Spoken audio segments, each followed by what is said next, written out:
And the Prophet ﷺ died on Monday, the 12th of Rabi'ul Awwal. So actually nowadays those who claim to celebrate the Mawlid, they are celebrating the death of the Prophet ﷺ, because that's the day that the Prophet ﷺ died. Monday, Rabi'ul Awwal, the 12th. The day he was born is not known.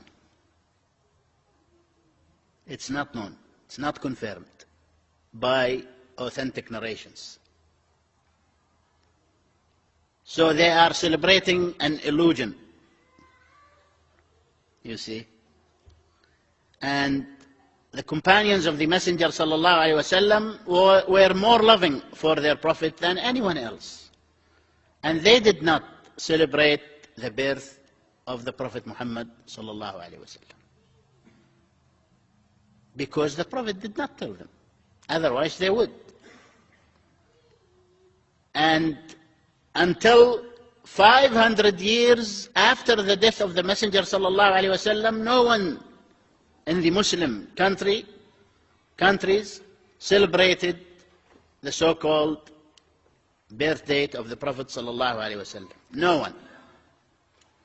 The first ruler who ordered this was when the Fatimids were the rulers of Egypt. They ordered this celebration.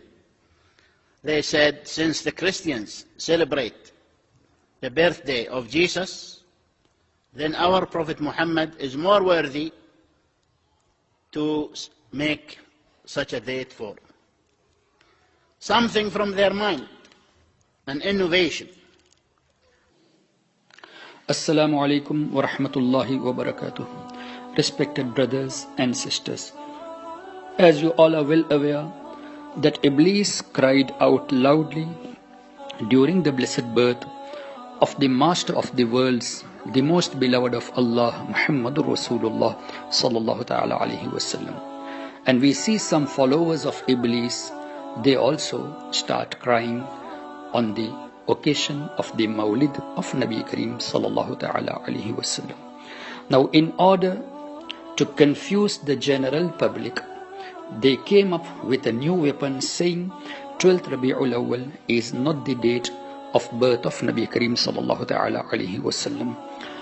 And it seemed that they give this impression that people of Ahlus Sunnah have made it mandatory, have made it fard, that it is fard upon all of us to commemorate the holy birth of Nabi Kareem sallallahu alayhi wasallam on the 12th of Rabi'ul Awwal. Whereas no Sunni ulama have ever claimed that it is fard upon Sunnis to commemorate the holy birth of Nabi Kareem sallallahu alayhi wasallam on the 12th of Rabi'ul Awwal. Anyhow,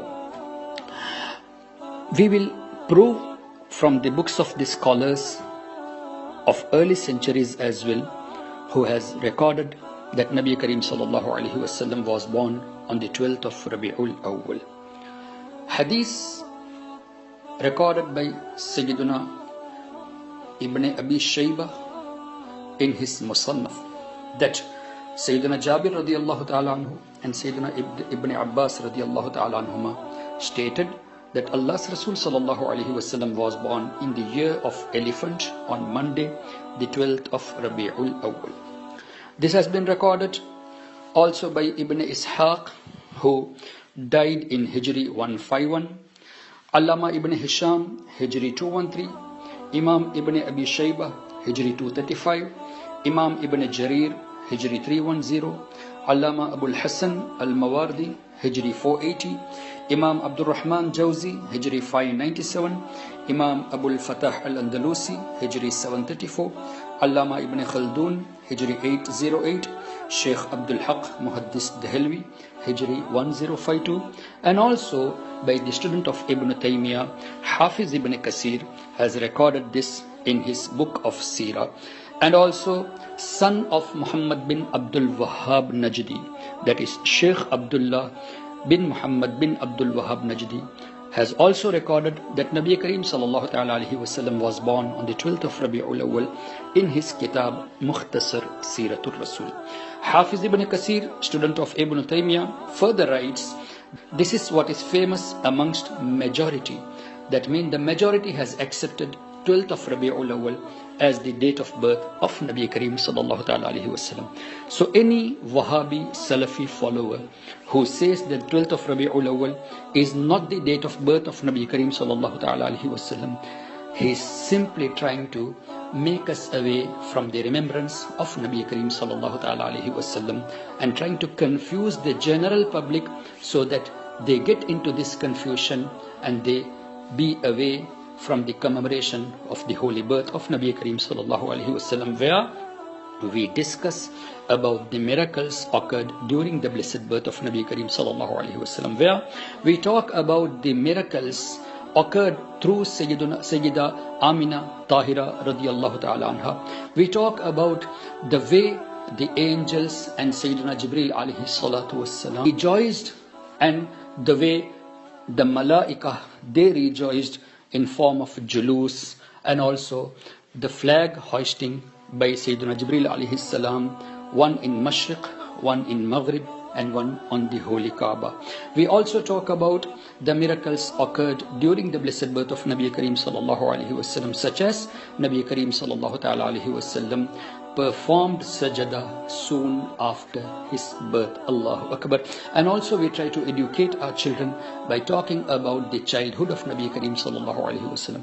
We talk about the youth life of Nabi Kareem sallallahu alaihi wasallam to give an education to the youth. We talk about the marriage life of Nabi Kareem sallallahu ta'ala alaihi wasallam so that the people get to know how to live a life in order to seek the pleasure of Allah and His Rasul sallallahu ta'ala alaihi wasallam. We the people of Ahlus Sunnah do these things every day, every week, every month, and especially on the occasion of the blessed birth of Nabi Kareem sallallahu ta'ala alaihi wasallam, as this is a form of education. So to call this as bid'ah, to call this as innovation is absurd, and it is just to show the animosity towards Nabi Kareem sallallahu alaihi wasallam and to follow the path of Iblis, to cry during the blessed birth of Nabi Kareem sallallahu alaihi wasallam. May Allah protect our iman and make all of us away from the deviance. Assalamu alaikum wa rahmatullah.